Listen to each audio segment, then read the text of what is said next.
As I look at the back of your hand. Let me get this shit out of the way right now. This Rico Beats and Kenny Nasty project is amazing. Yes, I just said Rico Beats and Kenny Nasty. Don't correct me. Because of Rico Nasty's uncontrollable demeanor and the amount of energy she gives to a ton of her tracks, I'm not really able to handle her in massive doses, which is why her last project didn't really do that much for me. This time around, she has Kenny Beats, who I feel she has great chemistry with, not only inside but outside of the studio. Kenny Beats is responsible with some of my favorite projects of 2018, one being Vince Staples' FM project. I felt like Kenny Beats was able to transition from LA and Bay Area just flawlessly and give Vince Staples the support production-wise that he needed to make that project so entertaining, also extremely short. Also, Freddie, one of my favorite self-titled mixtapes from last year, also had Kenny Beats' hand on it. So he's been out here recently producing some of the best albums and projects without oversaturating the market. On the ending of this album, it's made very clear that Rico Nasty did this entire project for her own catharsis. Me seeing the track listing and it only being 20 minutes made me extremely happy because I can definitely handle Rico Nasty in short doses, but they're powerful. It's almost like each track is its own pill. I think if you were someone who was dealing with anger, watching someone that's twice as angry, if not more than you are, would make you calmer. After witnessing this project, you might think that you're not as angry as you once thought you were. Hearing Rico Nasty pretty much attack the beats and the instrumentals and her microphone is kind of like watching somewhat dysfunctional turn into all out crazy. We get this computerized intro, which opens me up to the idea that this is just, you know, her introing the anger management seminar. Track Cole intros Rico Nasty as this character who's a one of a kind. The intro shows ridiculous and endless amounts of animation and energy. Being a project named Anger Management, opening with a ton of aggression and an untamable tone just makes sense. Flow is ridiculously relentless and acts as kind of like a defiance to the opening line in her intro. The glitchiness and the distortion here kind of act musically as a symbol of Rico Nasty's anger boiling up. Tracks like Cheat Code and Big Titties are also extremely entertaining, not only from a production standpoint and Rico Nasty's energy, but also listening to her lyrics. You just see she has a ton of charisma and a bunch of wit. One of the tracks here that I thought was a crazy flip was Hatin, which features the sample from Jay-Z's Brush Your Shoulders Off. Not only did Rico not compromise her identity on this track to match an instrumental that's already solidified itself in hip-hop, but she manages to take over and give her own rendition that sounds really good. I think choosing this beat is also a little strategic in the sense that she uses this as an opportunity to go back at some of the tropes that females have to go through in the rap game, what's somewhat expected of them and what they should do to kind of exist outside of those expectations. But Big Titties, man. Clitoris in one hand, feline in the other.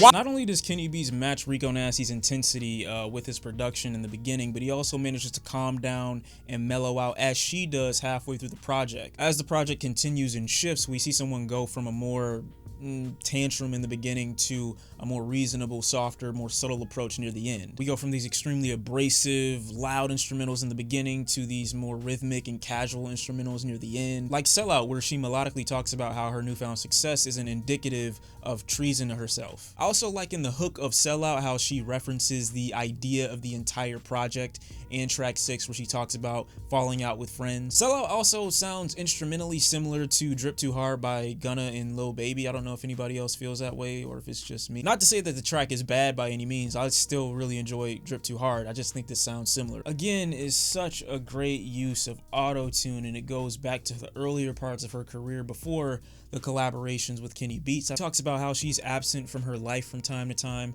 as she references taking pictures with friends and not remembering that she was even there. Even her ad-libs are melodic. But one thing I did notice about this track is the track before it is what ends the seminar, and then the next track we get a track titled Again, where she talks about I gotta go do this. One of the reasons I feel like this project may have been so short is to say that it doesn't take long for you to come back to yourself after you have this temper tantrum. Most people are able to look at their lives and reevaluate within a short time span. You don't need years and years and years of doing this, but she allows herself to vent on this project and then come back to her senses on the track Again, where I feel she's implying that at some point in the future this is going to happen again. You gotta understand the album cover is literally a slit in the middle of her forehead that's shaped like a vagina with a mouth coming out of it showing what's going on in her head on a regular basis, and she's finally letting it out.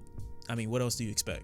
That being said, this project is really short, so I didn't feel the need for a skit or an interlude. I mean, Sure, it might be a little comical or funny, but it doesn't do much for the project in its entirety to me. And then there's another track, Relative, that I feel is a little bit too short, but I really do enjoy.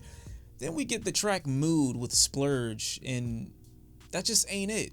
Splurge is all the way over here, and the beat is all the way over here, and they never come together. The way she rhymes sometimes on this project can kind of be a little ABC, like she's sticking to a certain formula without trying to fall out of pocket. I get the safety of that, but sometimes it makes the rapping sound a little rigid. But all in all, I think she is 100% in her element for a good portion of this project, through the melodic cuts and through the abrasive, more crazy instrumentals. That being said, I'm really feeling the Rico Nasty and Kenny Beats project Anger Management, hoping to see more in the future. And that's all I got to say. Rico Nasty, Kenny Beats, Anger Management. Thank you for watching. I'll see you next time. Let me know what your favorite track on this project was in the comment section down below. My favorite has probably got to be the final track again. I really fuck with that track. And whoever can guess the song I was singing in the beginning gets a pinned comment, because I really fuck with that song.